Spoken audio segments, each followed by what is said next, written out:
Good afternoon.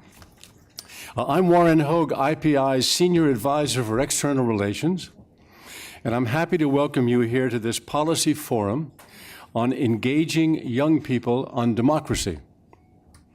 It is an event commemorating the International Day of Democracy, and IPI is joined in co-sponsoring it by the United Nations Working Group on Democracy, the Community of Democracies, the Inter-Parliamentary Union, and the International Institute for Democracy and Electoral Assistance, better known as International IDEA.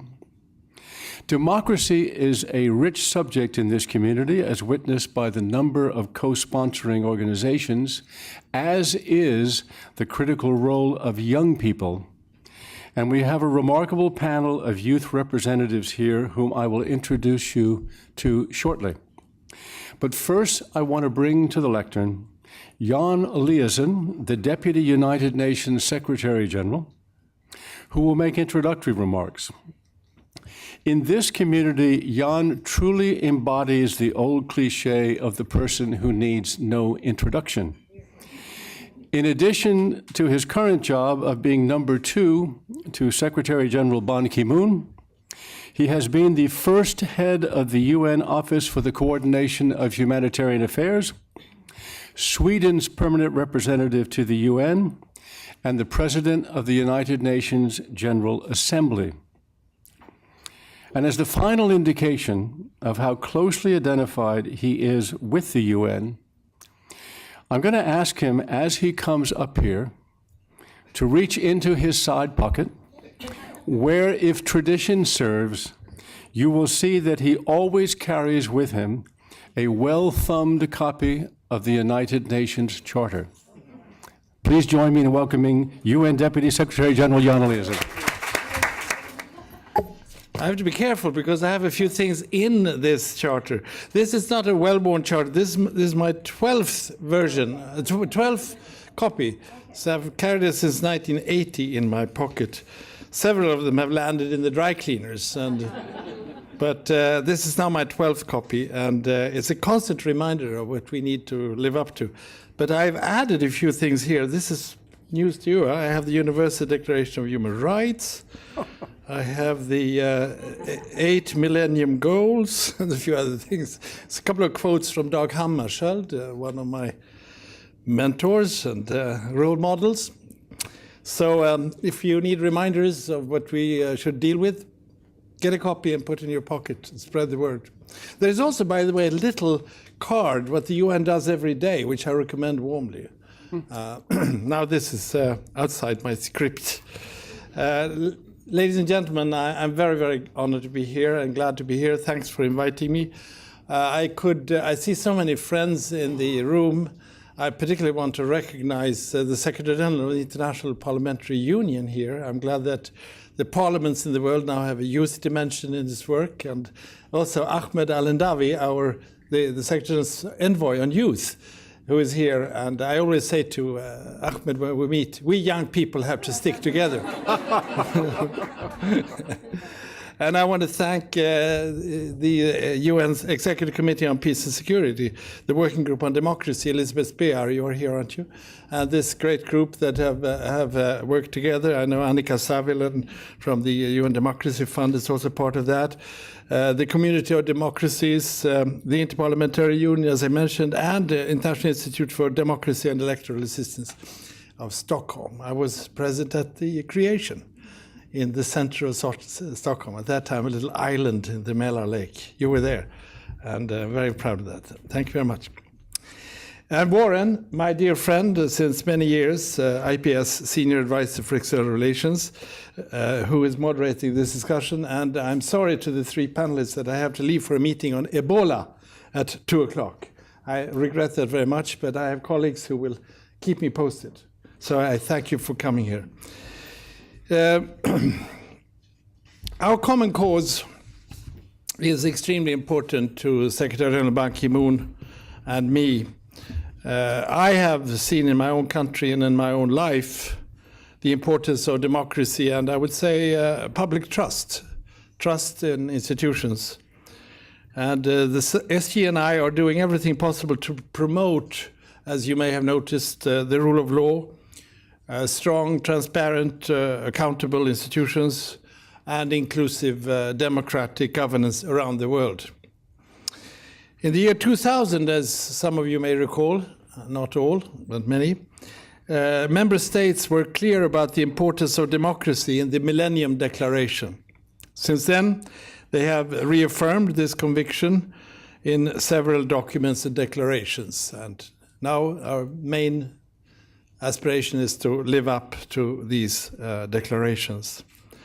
The SG made a statement today. The day is, of course, the International Day of Democracy.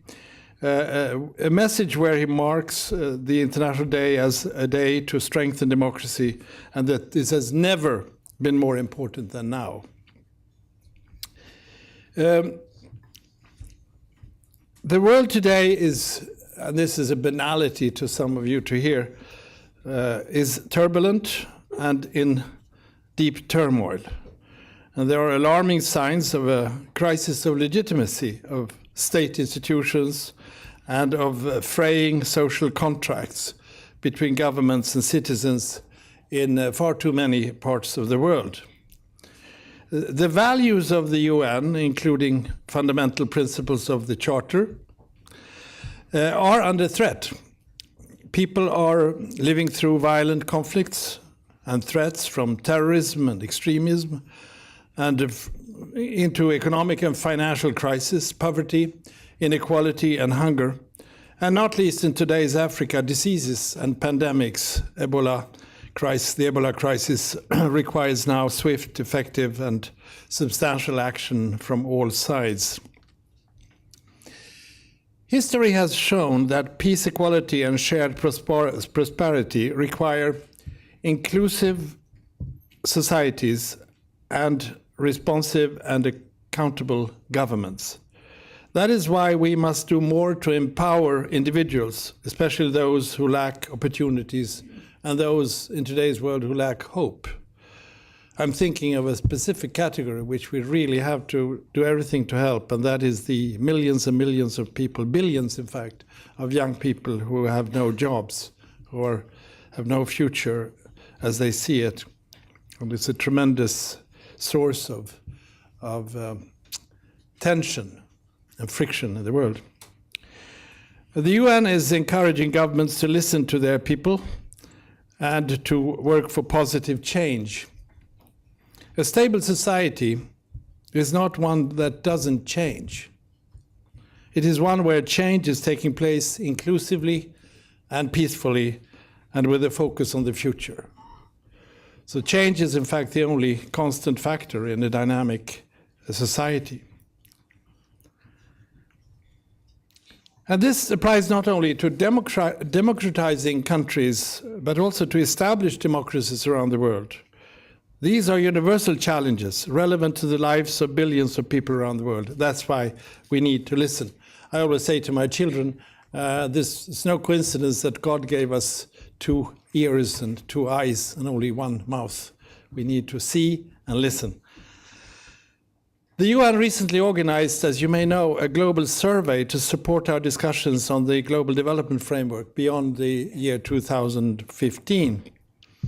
This survey shows that honest and responsive government is one of the highest priorities for all population groups in all regions. That says a lot about the need for quality of government and governance. That's a powerful message to the UN and to governments around the world as we approach the UN's 70th anniversary next year. And in fact, the decision on the next generation goals, sustainable goals, that will be taken, hopefully, well, I'm pretty sure, in the end of September next year. And I hope there's going to be an ambitious set of goals. Now is our chance to agree on an ambitious development framework beyond the year 2015. And this calls on us to address the root causes of today's threats and problems and to build the foundation for sustainable development. That means building participatory societies underpinned by responsive, transparent, and accountable institutions. It also requires the active involvement of young people. The young participants here today prove and personify the power of youth to advance progress. The Secretary General's message for today's International Day of Democracy also contains a direct appeal to young people that we should all echo. Today's young people are the largest generation of youth in history. We must make sure that their voices and views are prominent at the tables of political decision-making, as they are on the streets and squares around the world. We need the creativity of young people to devise ways to overcome today's challenges. We need their help, we need your help to shape the post-2015 agenda, and even more important, to carry out progress and change. The times also demand new ways of thinking about democratic governance. Study after study shows declining faith among young people in politics as we know it, with decreasing levels of participation in elections, in political parties, and in traditional organizations across the world. This is a warning signal, and this applies to both established and emerging democracies. We need new approaches to uphold time-tested principles. We need new tools that will allow us to champion participation, equal value, and dignity for all, as enshrined in our Charter and in human rights instruments. We can take hope from the fact that informal youth-led movements for democratic change are on the rise in a number of countries, including in fragile states, and this should be welcomed. Young people are using new communication channels in social networks to make their mark on democracy building. And we have seen this is all another banality, but we have seen a formidable development in the communication field. In my youth, I went from Sweden on a one-year study trip to Indiana as an American Field Service exchange student, in the heartland of the United States, that is. Back then, those types of student exchanges were one of the few tools to connect with young people across the oceans, countries that were far away from each other. And they were limited to, again, a limited number of students each year. Now, as you know, millions of youth can connect through a click on the computer or a tap on the phone, and they are connecting on issues that matter. They are rising up against injustice. They are countering the propagation of hate. We have to watch out for this polarization that goes on around the world. And they are texting, tweeting, sharing, and speaking out on issues that count. So I'm really happy to see that. We young people have to stick together again. And my message to young people is very direct. As you debate some of the world's most pressing problems, from poverty and climate change to human rights and peace and security, remember that the United Nations stands at your side. Together we can generate influence, we can generate hope. Young people joining up, helping us at the United Nations, have the chance to drive change on a global scale. And the UN benefits from their ideas and perspectives. I appeal to you to stay engaged, to stay knowledgeable, to stay informed, to get knowledge and expand knowledge. I'm looking at one of my most frequent producer of ideas at my side here, Shula Koenig. During today's discussion, we look to you to address many critical questions. How do young women and men engage in politics and policy making? What lessons do you draw from the Arab uprisings and other efforts to bring about democratic change? Why do many young people feel that the existing political systems are not important or relevant to them, as I mentioned earlier? What changes are needed to engage young people in democratic change? And what kind of supportive role could or should the international community, including the UN, play? I have high expectations for a dynamic discussion today, a discussion that can lead to action locally, nationally, and internationally. And we are gratified by the presence of our three young leaders today with the young moderator.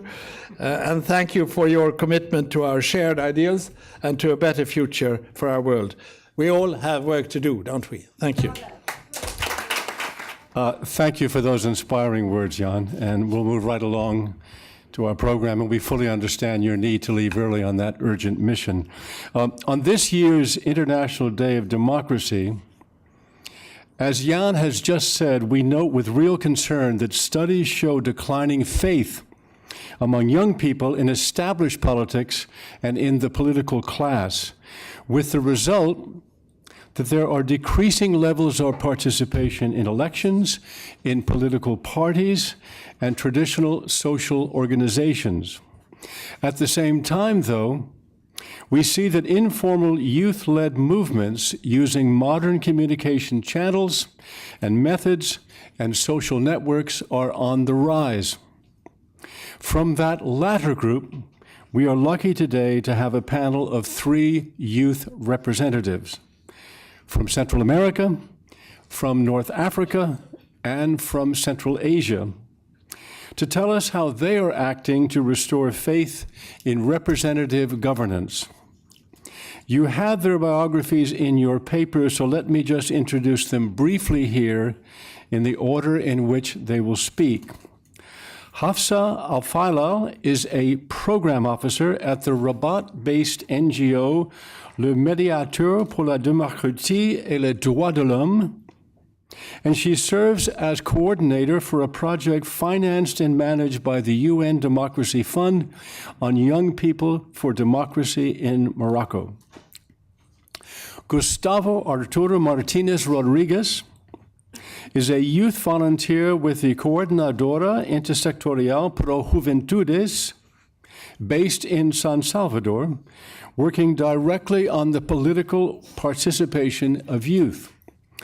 He is a graduate student in journalism at the University of Communications and Technology of El Salvador, where he focuses on gender and youth rights. And Farkunda Zara Naderi has been a member of the Afghan parliament since 2010, and since March 2014, she has been president of the Inter-Parliamentary Union's 3rd Standing Committee, which is the panel that covers human rights and democracy. So Hafsa, if you would start us off, please.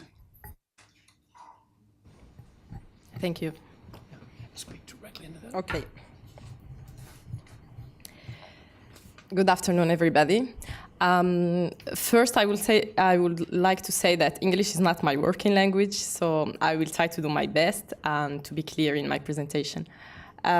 Before I start, I would like to thank the UNDF and all the organizers for this great opportunity, in my opinion, to present the work of my association, the Mediator for Democracy and Human Rights in Morocco, and also to learn about new experiences and initiatives in other countries.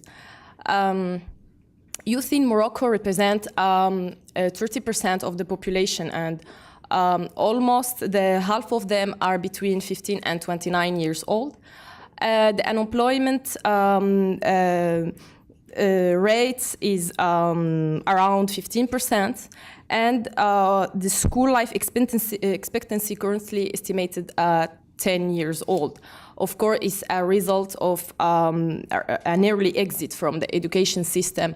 And I think that is one of the most important problems in Morocco, and also is an important point when we speak about youth participation. In addition to that, I think that there is an important lack of confidence of youth in public institutions, and also if we speak, for example, about some statistics, only 6% of young people in Morocco are members of an association. Only 1.3% are affiliated with a political party or trade union. I think these indicators allow us to have a vision, a clear vision about the priorities area where the government must work or must step. And in my opinion, I think it's important to start with restoring the confidence of youth in public institutions and in civil societies, and especially in political parties. I think also young Moroccans suffer of some exclusion, social, political, and economic, especially in the access of education. Not only the access, I mean here the quality of education, I mean also the diversity of vocational trainings, and also social security and other privileges, social privileges related to art or related to improve the talents of youth. I think these indicators can explain clearly the protests started on 2011, and I think the situation in Morocco can be a little bit different because let's say that Morocco has not been in a position of social or political immobility after the cold Arab Spring, because I think that Morocco, since the 90s, start many reforms related with the democratic process, especially free elections and transitional justice. But I think it is not enough, and I think that youth are aware about that. That's why. I think that youth movements, they succeed to mobilize Moroccan population with different ideologies, with different political orientation. They were all together in the street asking more reforms, asking more change. And in my opinion, that's the new constitution promulgated in 2011 is a direct result of these claims. And the Article 33 of this constitution states that governments are encouraged to take all appropriate measures to extend and generalize the participation of youth in social, economic, cultural, and political development. That means that the participation of youth actually in Morocco is not just a recommendation, is a right in the constitution. But I think the constitutionalization is, of course, necessary, but is not enough. In my opinion, it's important to adopt new strategies in the building of capacities of youth. Because we speak, I said before, the problems of education, and it's important to prepare the generation, this new generation, and to encourage them with appropriate skills in political participation. I think that's why it's important also to train not only the youth, the government officials is very important in my opinion, because they must aware that young people, we have an important role in the democratic process of our country. And not only in relation with policies affecting youth directly, but I mean a global participation in all policies and especially in the evaluation of public policies. I think that's why it's important also to involve civil society in this process. Is not only the role of the government, is also an important mission of the civil society. And that's why in the Mediator for Democracy and Human Rights, we think that there is a democratic need. And we are working in the building capacity of youth in many projects about human rights, about democratic change, and especially we are working with the UNDF, and I would like to thank the UNDF for the confidence, for the support, because we are working in partnership with them, and our project's name is Youth for Democracy.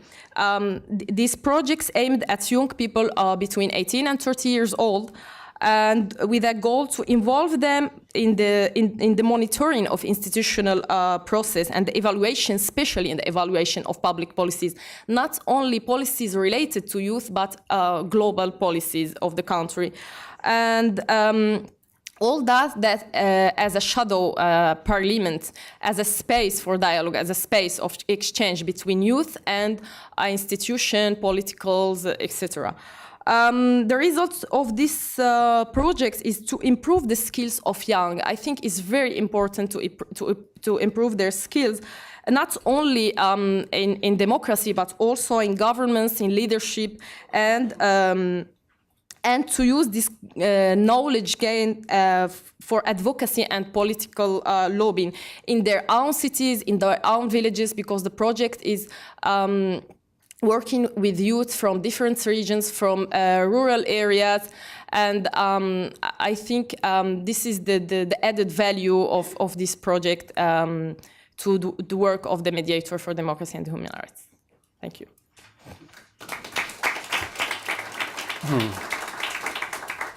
Hafsa, thank you. By the way, I was just thinking, the three panelists have just met each other today, about an hour ago downstairs, so they're also hearing about experiences in their separate countries and comparing them to their own countries. Also, in all three cases, this is the first time they have been in New York. Gustavo, will you pick it up, please? Thanks. Hi. Hi for everyone. For me, it's a pleasure and honor to be here with all of you, and especially for the young people, because I think the young people need to participate more, and it's necessary because talking about democracy is important for all us, all the countries. I came from El Salvador, one of the most small countries in America and all the world, one of the most violent, more poor, but one of the most happy too. For understand what happened in El Salvador, now it's necessary to understand what happened in the past. I only take a few minutes to speak about the history of El Salvador. From 1931 to 1979, El Salvador had a military government. The conditions caused and deepened this conflict were lack of access to lands to cultivate, precarious employment, health, education, and food, little or no participation in the political decision of the country, social inequality and exclusion. In 1980, the civil war began in El Salvador. Many young people and child participating in the war. Some wanted to participate, but another were forced to participate in this conflict army. After 12 years of armed conflict in the country, peace accords were signed in Chapultepec, Mexico in 1982, the first step to advance to democracy in El Salvador. We have some objectives in this negotiation to end this conflict. First one, the end of the armed conflict by political means. They promote the democratization of the country, ensuring respect for human rights, and reunify the Salvadorian society. We have many results of these objectives in this process, achievement with peace agreements. The result, some of these, is the militarization of public security, creation of the National Civil Police, creating Public Security Academy, and creation of the Supreme Electoral Tribunal, creating the Attorney for the Defense of Human Rights, and creating Forum for Economic and Social Cooperation. We have more, but it's most important, and I think. These recent achievements in democracy in El Salvador have residential vote, non-partisan candidates, plural municipal councils, law on political parties, law on access to public information, and Salvadorians can vote in other countries.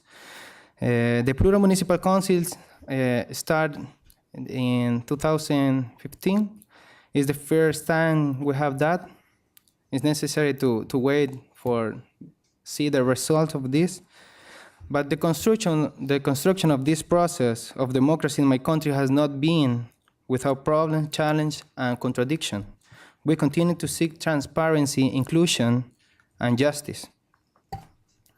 For this subject, the political participation of youth in El Salvador, it needs to understand that in El Salvador, people under 30 represent over 63% of the population. We are a young country. And not only in El Salvador, Central America and all the world is young too. Since 2002, there was debate in the legislature to approve a general law in El Salvador. Arguments and discussion of political parties hindered progress in the adoption of the youth law. It's a large process. In 2009, before the presidential election, youth organization, one of CIPHES, the organization that I represent, NGOs and aid agency, working on behalf of the youth conduct and forum in conjunction with the presidential candidates. In this forum, we say to the candidates, we need to sign a document prepared for the young people. We demand in that time, first, the general youth law, because we don't have it, National Youth Police, National Institute for Youth, National Council of the Youth Person, and ratification of Inter-American Youth Convention. That is the process we demand in that moment. For the creation of the National Youth Police, the government made a national consultation called Dialogue for Youth. In this process, 8,000 young people across the country participated in the consultation. The needs and demands of the youth were established. Mechanisms were established to work of the youth police, and diverse organizations and youth participate in the construction of this process. For the law is another process. The youth organization unite for this goal, for this process. We work for the approval of the general youth law. Proposal be included. We included the art to sensitize the social media, to the government, to the deputies, for the important to approve this law of youth, and present proposals to deputies with a lot of discussion, a lot of meeting with all these organizations that work in diverse type of organization like gender, social reproduction, women rights, and the youth organization are united in what goal in this moment. We wanted to deliver the purpose, but some police stopped it when we're going to deliver that document. But the process following the assembly, and we participated and saw what happened in the assembly. But the result of the advocacy and loving youth enabled open doors to enter a new path to youth people in El Salvador. In 2011, the National Youth Police and the General Youth Laws was passed with 56 for 84 votes in the Legislative Assembly. It's a long process because in El Salvador, the young people don't participate. It's necessary to generate more space for them. In El Salvador has since 2012 the General Youth Law, which established the youth age between 15 and 20 years. We have now in Hube is the name, is the National Youth Institute, whose mission is to develop, manage, implement, and monitor the implementation of the National Youth Police and all actions that are direct toward youth people. We have problems with this institute, but it's the first step for work for the young people. We have another space that is in Spanish CONAPEC, is another youth achievement was the creation of the National Council of Youth People, which is to propose, evaluate, promote, and do social control over public made by the National Institute of Youth. There is the first institute and the first Council of Youth People, and we need to work more because the young people that represent this council don't have much experience, but they have all the disposition to work for the young people. Although have been many advances done for youth in El Salvador government, it is necessary to say that we still have many challenges to overcome in El Salvador. The challenge for youth in El Salvador.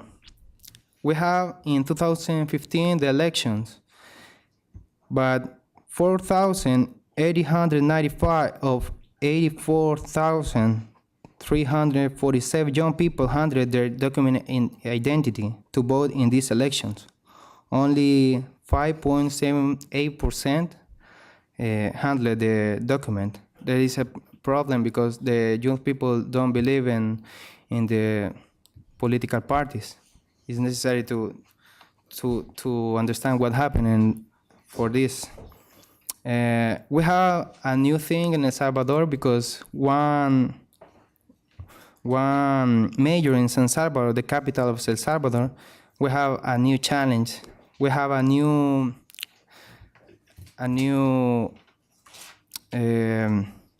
scenario because we have one mayor that have 33 years and another one they have 67, and it's new, and the capital of El Salvador is important because we think that it's a start for a new process in El Salvador to participate of young people. But the challenge that I think from El Salvador had is some of this. 1, 2, or 3 young people in El Salvador are underemployed or unemployed according to UNDP. Investing in young people is still very low. El Salvador investing 3.2% of gross domestic product for education. However, suggests that international organizations recommend that it should be raised to at least 6%. And education is the most important thing for the population, I think. There are a few young faces that we see in the government jobs and in the legislative assembly. Encourage and create opportunity is one of the greatest challenges for El Salvador. The Salvadorian state must promote more and better opportunities for participation for young people to participate, especially those that are not interested in joining to any political parties. The youth people is one of the most vulnerable in El Salvador. It is necessary to direct action and create the conditions for young people to develop holistically in all areas in the country. The political parties law in El Salvador not include participation by young people. Recently, the women were able to establish a 30% participation approved by the legislature, and that is a problem because the young woman or the woman are the majority in El Salvador, but only have the 30% of participation. Political parties have not established within their status youth participation fees. Currently, only one political party has done with 25% to participate of young people. The other parties don't have this in their status. And I only say for finish that El Salvador have a lot of challenge, a lot of contradiction, a lot of problem, but we have a lot of young people that want to work, want to participate, but don't believe in political parties. It's necessary the political parties to generate space for the participation of the young people, and the government. If the young people don't interest in to be part of a political party, they need to create opportunities for these young people that want to participate. And only say then the youth initiatives are as good as the experience of the old. Thank you.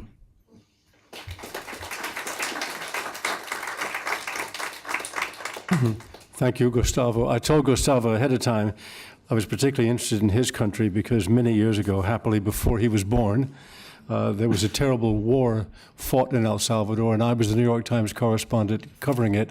And as you were speaking, Gustavo, I was remembering among the horrific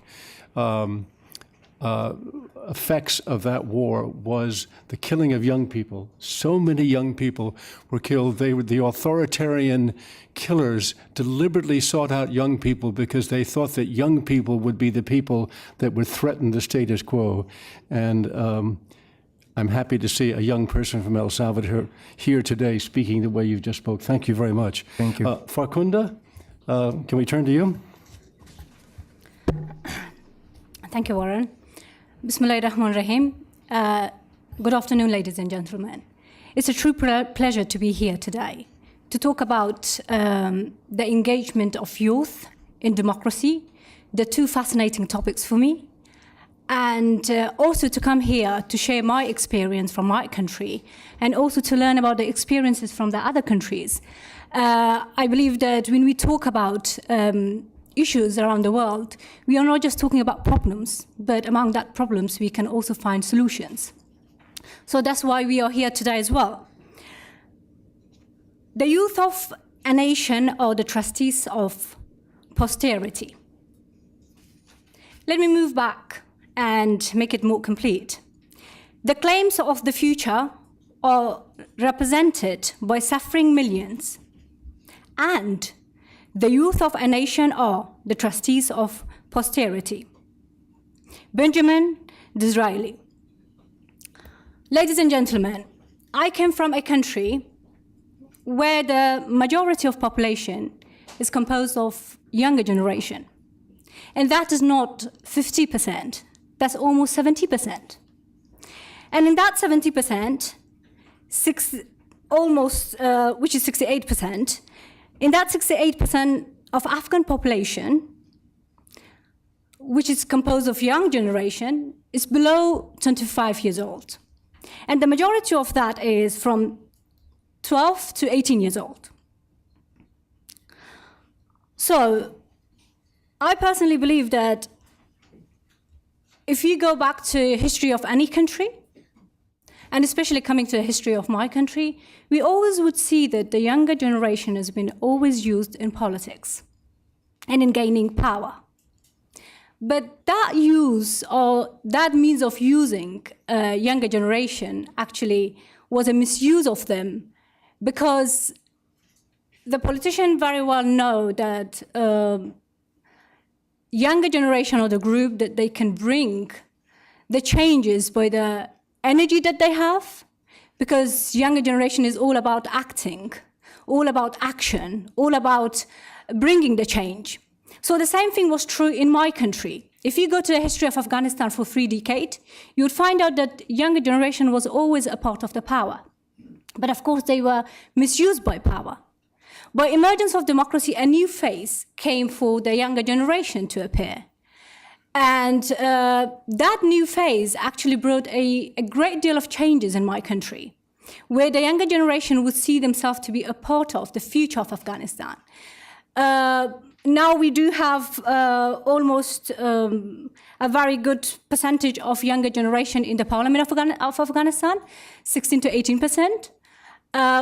We also have many participants of the civil society composed of younger generation again, which I believe is a very positive gesture, because it actually puts pressure on the politics of our country, which is a very traditional politics. And that actually opened a new door for younger generation to participate in different fields, even though we do have the challenges. For instance, we have got over 5 million unemployment, and the majority of them is the younger generation of Afghanistan. It's still the majority of our younger people cannot get to higher education. In each year, when they get more and more, it actually is another threat for the government of Afghanistan that it has to be answerable to this. Especially the Constitution of Afghanistan in Article 34, which actually talks about the freedom of speech. It actually opened another door of opportunity for young people in Afghanistan to get involved in media. So they are involved more in TV, news, different programs of TV channels, as well as newspapers, and the other aspects of freedom of speech. Article 33 of our Constitution also gives a new phase to, a new stage for younger generation of Afghanistan to come on the scene and be playful. So that, to be the players. For instance, Article 33 talks about the Afghan citizens who is going to be the candidate or going to vote for basically the rights to voting. So this is also allowing people to start thinking, not just acting. Because I do understand that the history of election in our country is very young, more than the younger generation that we have in Afghanistan. So it's just 13 years of democracy we have. But when the people start voting at this stage, actually it is different from the past that we were voting. If you go back to 2014 election of Afghanistan, you can clearly find out that this election was the most hottest debate that it could ever had in the history of our land. And that credit, a big part of that credit goes to younger generation, because they were the group that divided themselves to different political ideology, and they made the actual election and campaign very debatable and very hot. And I believe that despite the whole challenges that we have in Afghanistan, that still we are facing the challenges. I'm not here to just, paint a very beautiful picture of my country where I would forget the challenges that we have back home. But what's really important, that it's giving new hope for people to work hard. Even when we see our challenges nowadays, we just start believing more in ourselves that we can bring a positive change, we can make it. And I think that's the involvement or engagement in democracy. Because I believe that democracy is not only about majority and minority, it's about values. The more we educate our younger generation about democracy value, the more we can give them the opportunity that they can be a very responsible citizen, and their involvement can be guaranteed in different fields, especially the part that I am always lobbying for is younger people's engagement in politics. In politics, there is a view that younger generation or young people don't like to get involved in politics, and I was one of them, but I don't think that if you go deep down, it's true. The only thing is that, younger people want to solve issues in their own way. They have their own world. If they don't like something that has been depicted in a very bad image to them, they will just block it, and they just want to go from other way. And I think that's also a means that we use always in politics. It's about constant fighting. So I believe that the involvement of young people in politics is very essential if we want to bring this world towards prosperity and bring changes in this world. Because right now, if you look at the problems that exist around the world, especially if I go back to my own country, when we talk about Taliban and terrorist group, the weapon that they use is the younger people who do not get any attention from the government. The people who's been affected by war, but no one is there to take care of them. So then they are used in the factory of producing suicide bombers, and they are coming as a threat not only to one country or one region, to the whole world. I believe it's the time that we have to get more serious to the involvement of younger people in politics, because maybe not 100%, but up to a certain degree, the younger people can understand the problems and the issues of younger generation of any particular government or country. So I'm hoping that we can come to that point that when we talk about the majority of population of the world to be younger people, we can see more younger politicians playing around the stage to bring new changes, which can be the positive changes. Thank you very much.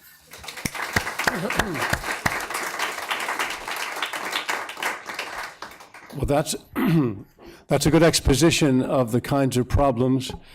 I also want to say it's an encouraging sign when you see these kinds of people, these three young people, dedicated as they are to restoring faith in politics and political life. So I am not discouraged on hearing them, I'm encouraged. But I would love to get your comments and questions now.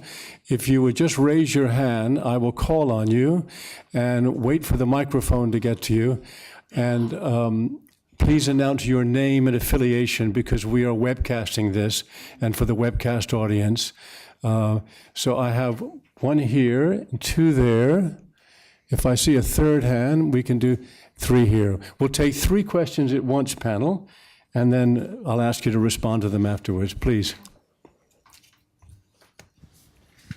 My name is Shulamit Koenig. I have to thank Mr. Eliasson to mention my name. It was really very nice because it does give me some prestige. Okay. What I mean to say is that what we are working on, and this is really to the young people here and around, we believe that democracy has to be a delivery system of human rights. Not all of you said it that way, but you're almost there. You are more, from El Salvador, you are more there than anybody else. That democracy has to be a delivery system of human rights. And we have to think about it because the future, you are the future of the world. And it's in your hand to really, with the post-2015, with everything that's going on, it's in your hands to see to it that every young person in the world understands the meaning of human rights to their lives. Maybe create what we call about human rights cities, I won't go into it. And also to really understand that we have no other option. And we are speaking about human rights as a way of life. So we are here to help you, to serve you, with the experience we had in more than 60 countries. And look at it. Last thing I'll repeat. Democracy has to be a delivery system of human rights as a way of life. Thank you. And I'd like to hear your comments.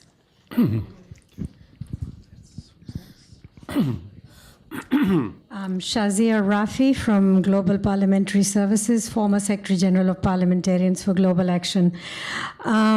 I wanted to ask two questions. One relates to, in your countries in the last few years, how has been the registration drive to get young people to actually register as voters? Because part of the difficulty in several countries that I've worked with has been that while they are there to participate in protest movements, they are there to participate online. When it comes to actually registering to vote and going to vote, the system is still not user-friendly for young people. You can't vote on your iPhone. So how are those statistics going? And then secondly, politicians, to come into parliament, party leaders have to put you on a candidate list. And parties are interested in winning seats. So they tend to back, it's the same hurdle that women face coming into parliament, that parties tend to want to back winners, and they tend to go with ones who have won before. So they tend to favor older men generally when it comes to giving them candidate seats. How have you found that changing in your countries in recent years? And in the front row. Thank you very much. I'm Massimo Tommasoli, a permanent observer for international IDEA to the UN. There is one common element, among others actually, that strikes me from the three presentations. And that is the fact that there are barriers to the political participation of the youth in the traditional formal political system. And therefore there is a call from the various speakers for opening up the space for youth political participation. My question is, how does that system change once that space is opened up? The fact that you are here, that you have been engaged in politics in your countries, shows that you are already inside that space. You entered the space. So how transformational is the presence of young leaders, young engaged citizens for that space to function in a different way? Thank you, Massimo. I think we'll answer that in the same order we spoke first. So could I ask you, Hafsa, to go first? Okay. As I said in my presentation, in the case of Morocco, the country started progressive reforms on the 90s, especially in political life. So I think the question of registration is not a real problem. I think there is a big access to registration. The problem, actually, in my opinion, is in lists. In the last elections, we start a new methodology with lists of youth and lists of women. In my opinion, the problem here is related to list of youth, because in the list of youth we are speaking about men, youth men, because women are supposed in the women list. So for me, it's creating a complex. I even don't understand the reason. I can understand that there is a women list where we can find youth or not youth, but in the youth list, in my opinion, it's necessary to be a mixed list.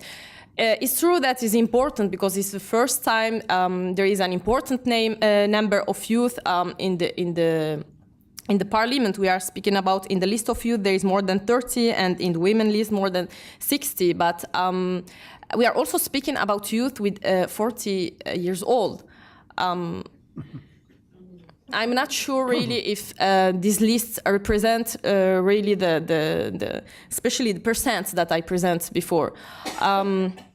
I also think that about the second question, that the participation of youth is directly related to the building of their capacity, and I am sure that we will not get a direct results. It's a long process, and I think that we are not only the future, we are also the present, but we need an opportunity to have better possibilities to build our capacities, because it's important to participate, but to participate in a good way, not only to have the possibility to speak and to express our needs as a youth, but also to speak about real reforms in our country. That's why I think it's a long process, and it's important to be to get the possibility to build our capacities. Gustavo, take any part of those questions you like and answer them. You don't have to answer everything, but if it prompts you to think something or say something, please tell us. Okay. Only apologize for me speaking a little bit the answer short, but for the commentary, the youth participation in El Salvador, for the only form a few years ago is for political parties. Right now we have the independent candidates, but the process for participate is really difficult, because you need to recollect 13,000 signings for the people to participate and for introducing in this election. But not all the young people can to recollect that kind of sign. It's really difficult, and you need money, you need a lot of things to participate, and it's not easy for young people to participate. It's more easy to participate in a political party, but the political party does not have space for the young people. Only the most of how do you say, the most oldest person participate. The young people is like, you can, because you are young, you can participate because you maybe commit a mistake. And we saw that the adult commit a mistake too. It's a contradiction for us. For the participation of young people in El Salvador, participate in different ways, to social media, in rural areas too, but we have a process to unify all these kind of participants of young people in one goal. That is the challenge for us, the young people, to understand we need to be united to advance in this process, to democratic, to be a best country. And I saw in the young people in El Salvador a lot of initiatives, a lot of things, and they can do the things. They can have the major, they can do more purpose, they can do a lot of things, but the adult don't give them the space. It's difficult, but I had hope, because I had a lot of friends that we are working for do a better country and a better world too. Thanks. Thank you. Fakund?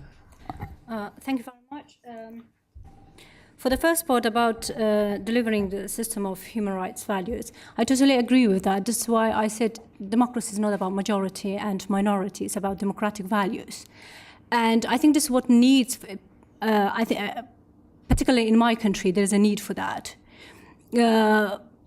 And that can be done through different means. I think for the school, study the books. It can start from early age to know the notion of human rights values, because in Afghanistan, even our kids learn to even they are learning discrimination from the school book sometimes. Especially men, they are learning from early age how to discriminate women. So we have to consider those parts. And I think at the same time, model of United Nations is a very good example of bringing these values.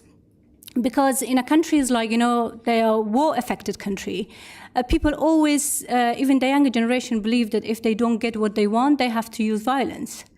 And if the model of United Nations actually can be practiced in a school, starting from school and then go to university, it actually shows different mechanisms that there are other means that you can solve your differences, and you can find solution.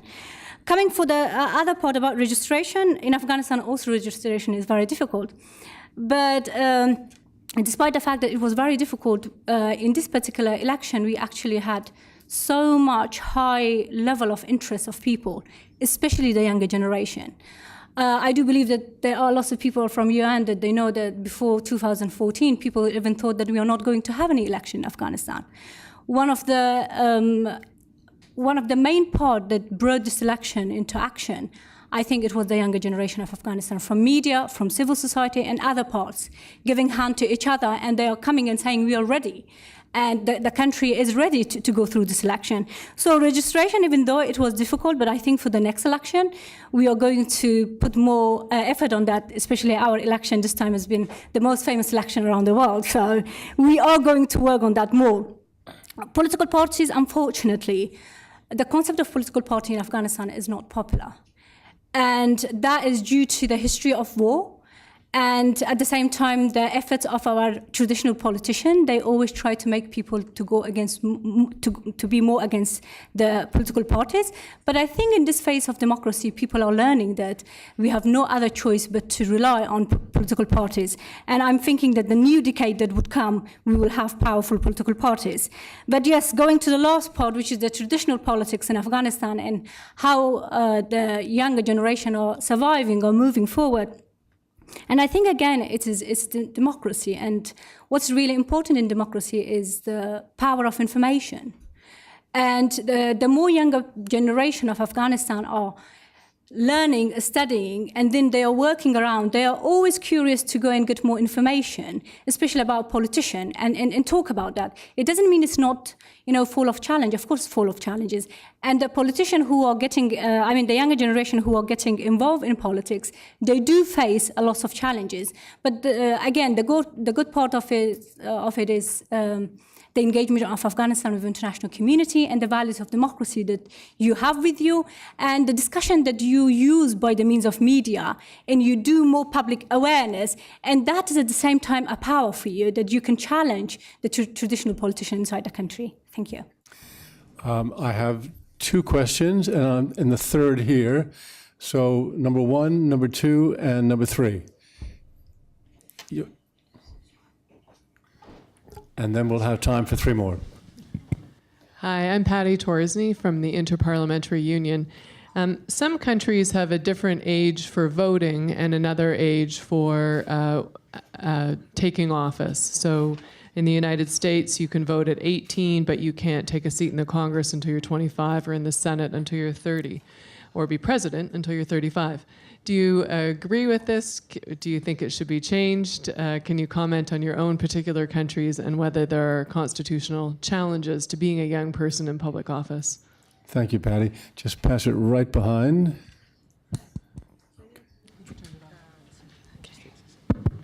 Okay. Mikiko Sawanishi, working for UN Democracy Fund, UNDF, UNDEF. We have been, UNDEF has been supporting a project, Youth and Democracy project around the world, including one in Morocco. We have been seeing really great success, but also we noticed one challenge, which is sustainability. Because except a few, like Mr. Eliasson, who can stay as a permanent youth, as many young people come and organize and work, and then move on. So it's very difficult to stay organized for many years to come. So my question is really, with all the information technology and also informal space, so some of that you mentioned, how this stay organized is really happening in your country and also in your project if you're working. Thank you. And then finally here. Yep.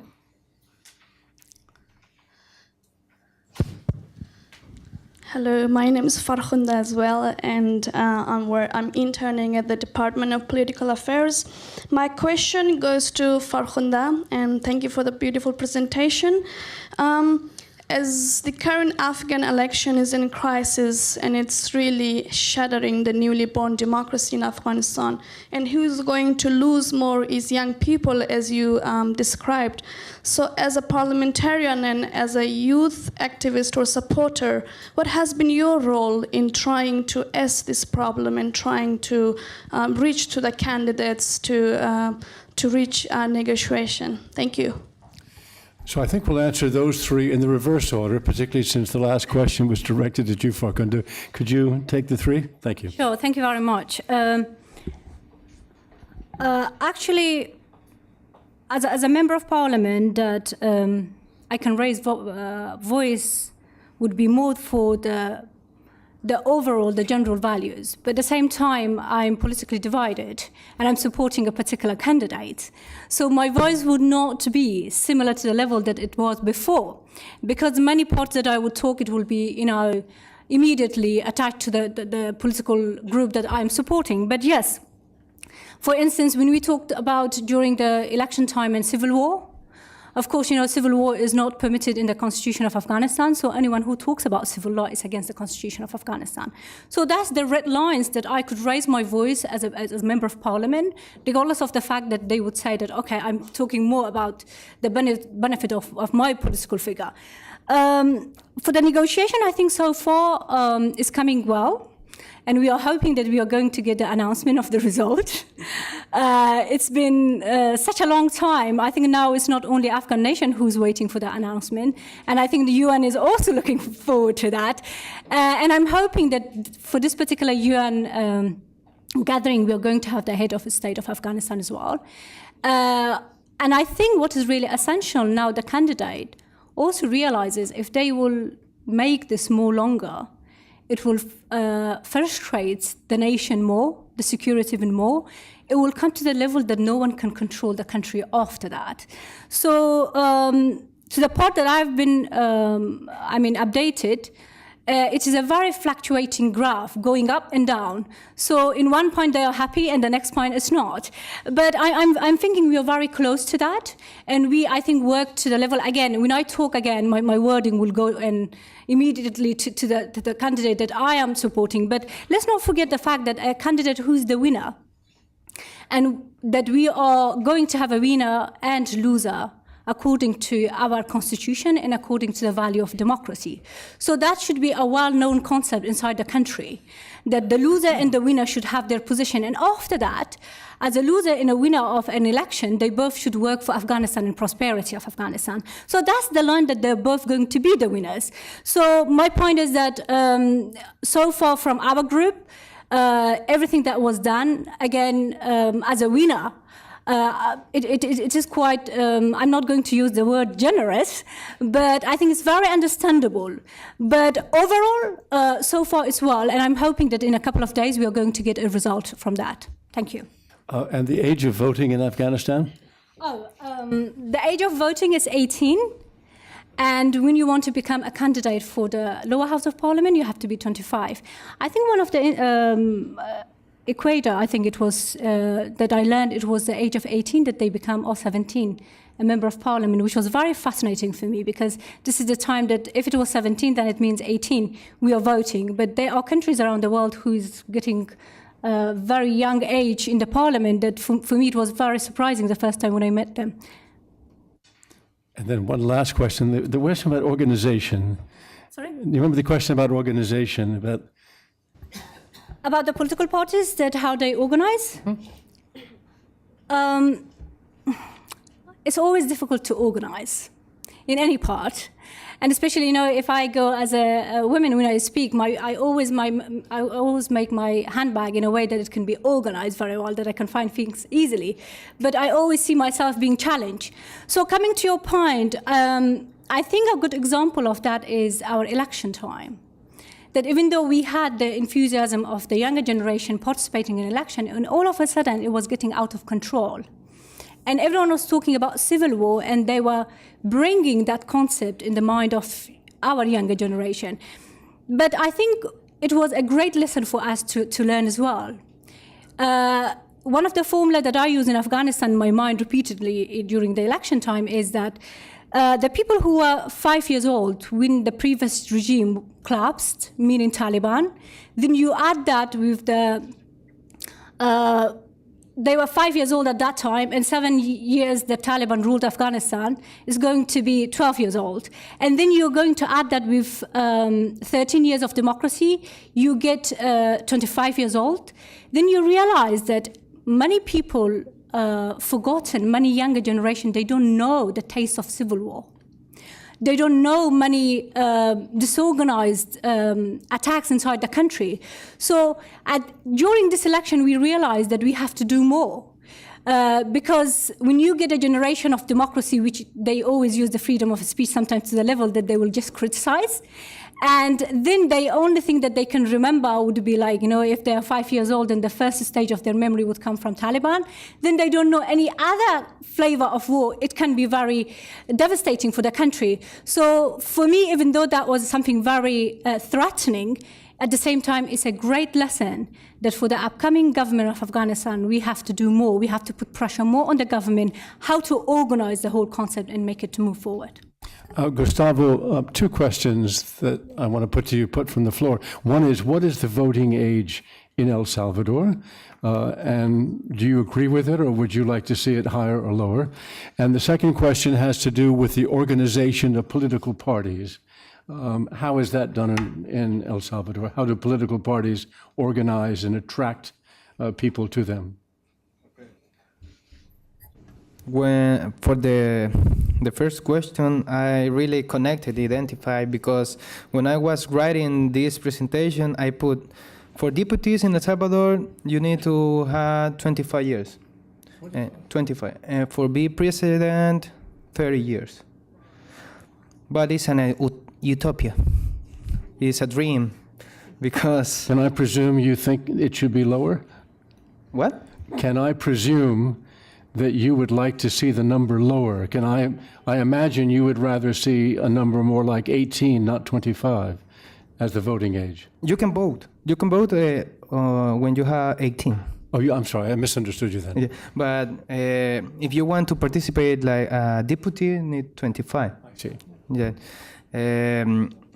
I really connected because I was writing and I said 25 years. Well, I know some people then have less age, around 18, 20, and they do a lot of work and really smart and really interest for the country. And I say, this guy or this girl need to participate, but the age don't permit that. And when I tell it to something, I think it's necessary to review that age, because I think that it's necessary to have more space to participate, not have a restriction for that. And some people say me, you are crazy. How the young people participate, and they have 20, they don't have the experience, they don't have a lot of things. And I say, don't say that thing to me, because for me it's crazy not generate this space for the young people. I think that it's necessary. It doesn't matter if the young people win the election. For me, it's important that they participate, because they have new ideas, they have new forms to do the things. And we have a problem because the adult in the political parties, some not represent the things that the people want to do, and they don't believe in the political parties. And I think that it's necessary to have to review that law. Mm-hmm. It's necessary to review that law for my opinion, but I don't think they hear me. But I think it is necessary to speak more lower. Thank you. Hafsa? Okay.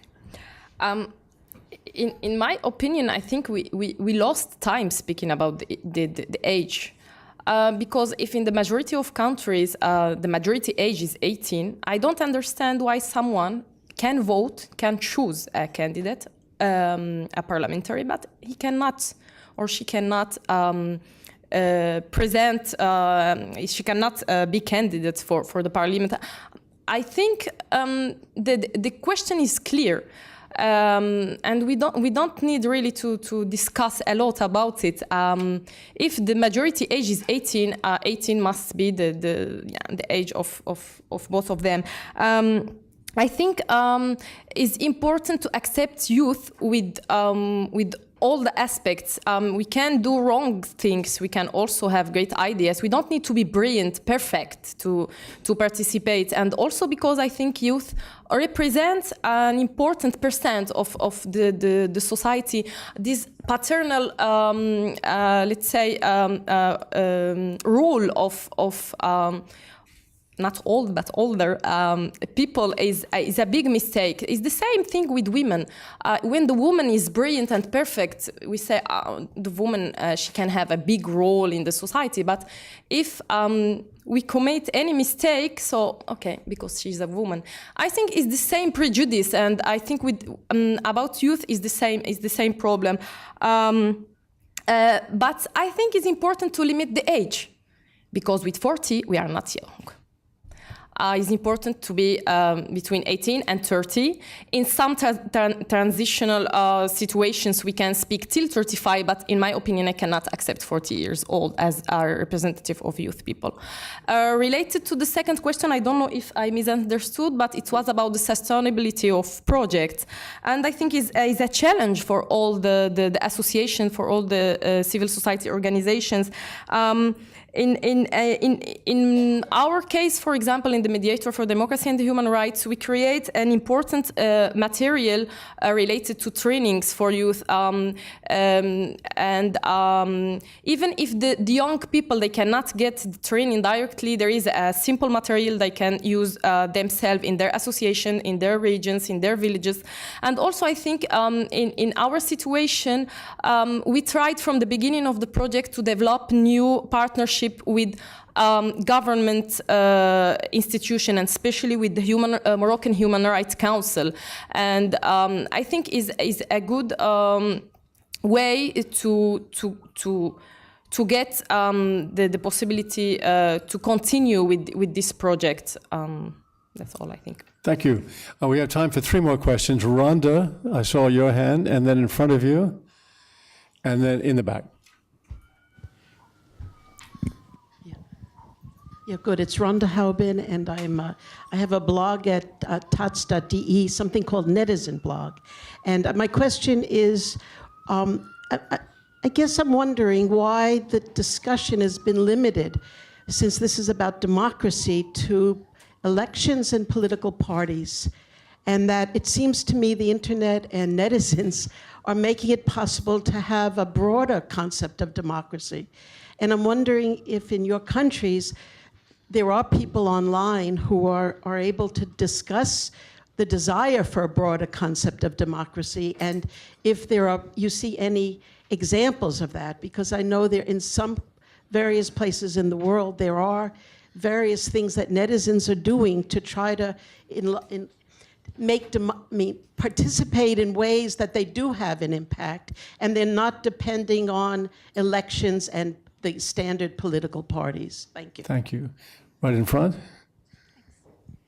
My name is Cholpan Ramizova, and I'm from UNHCR. And my question is actually very related to the previous question, and that is earlier in the forum, it was mentioned that younger people use more informal methods of participating in government. And I was wondering, how do we bridge the gap between those informal methods of participation via, the internet and formal participation in government? Thanks. And then finally in the back, Waleed.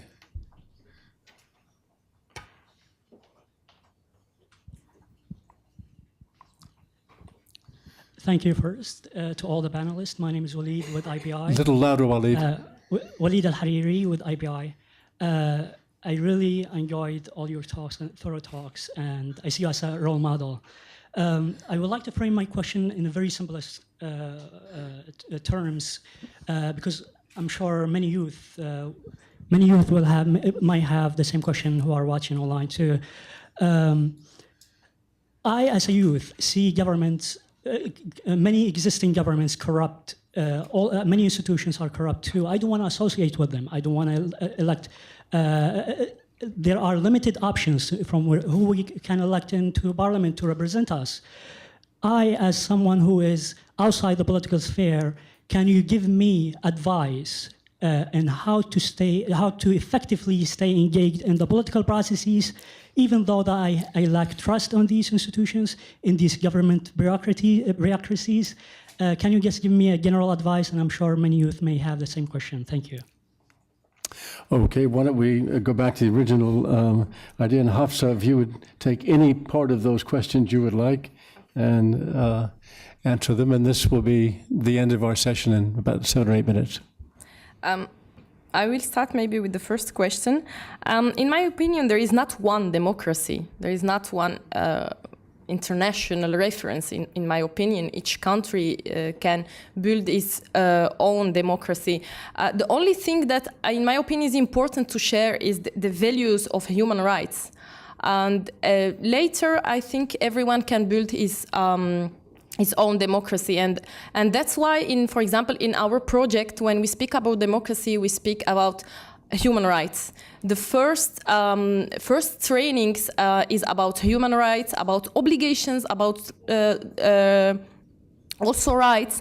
And for example, in this project, we are speaking a lot about the new changes in Morocco, especially the new constitution, but we are still waiting for the adaptation of laws in Morocco to this new constitution. So I think if the reference and the basic value is the human rights, the result is which kind of democracy is not an issue, I think. Also concerning the participation in internet, I think that internet actually is helping us a lot in this project, but we are also working with youth from rural regions and rural areas, and sometimes internet is and they don't have the access like people or youth in big cities. That's why in the mobilization of youth, we try to work with volunteers from different regions, and the mobilization is done also by this youth volunteer from each one from his own region. And in the end, I think the question of trust is really important. That's why I said in the beginning that the lack of confidence is the first barrier for youth to participate. I don't have a solution because it's really complicated, and I think if the government has, let's say, wants really to bring a change in the country, I think we have to start a negotiation between public institutions and youth. And I think that civil society and especially associations can have an important role. And in Morocco, for example, many youth, they don't trust in political parties, but they trust in human rights associations. And that's why I think that human rights association can have this important role of mediation between public institution and youth. Thank you. Gustavo, you're a graduate student in journalism. The question about communications, informal communications, the use of the internet, what's the state of that in El Salvador? Are young people using social media, internet connections, whatever, to build up a political awareness? Well, in El Salvador had a lot of young people didn't participate, but the problem is the access to internet too. Not all the people use the tools the most than they can. They use the internet for another things, not for the things that they need to do it, to use it. But a lot of young people participate. We have a different organization that work in this kind of things. They work in her Twitter, in Facebook, and sending to the deputy for a problem. They they write and have this conversation with the deputy, and some of this is really hard because I think that is a really good tool for the advocacy, but it's not the only tool. You need to go to do propose going to the street if it's necessary, and not only in social media. But I think that it's really, really important, and it's helped a lot. With the democracy, I think the same tools.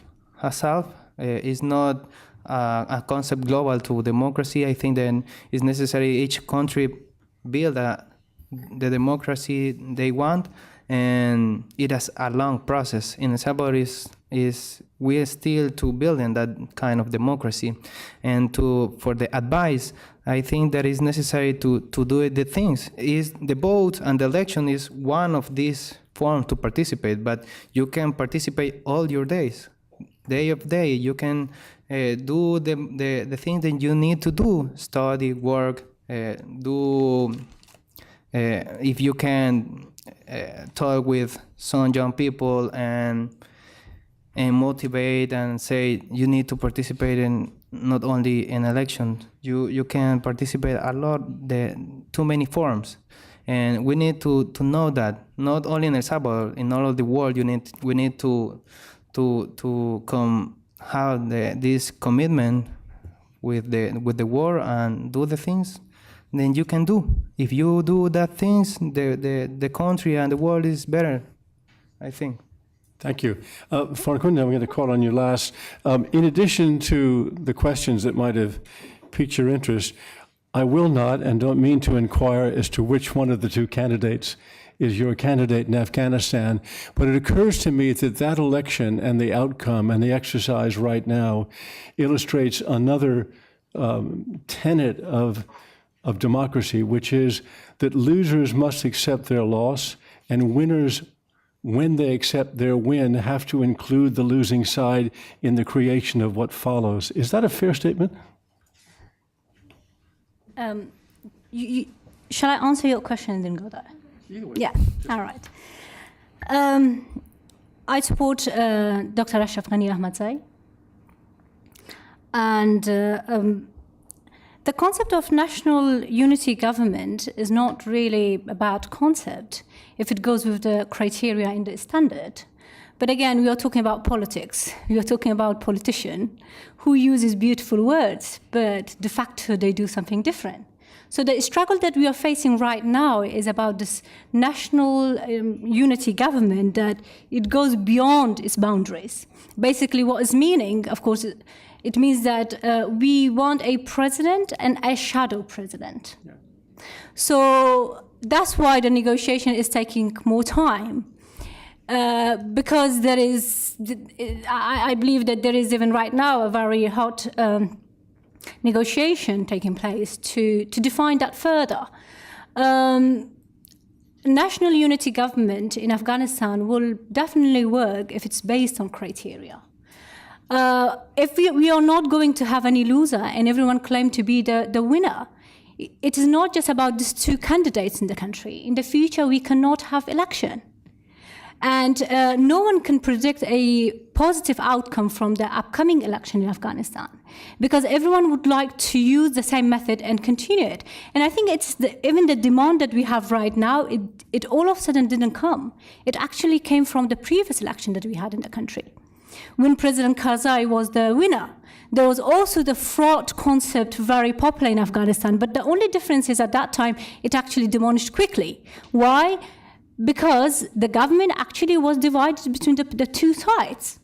And that's why recently in this particular election, we even had a civil war declaration, I can say it.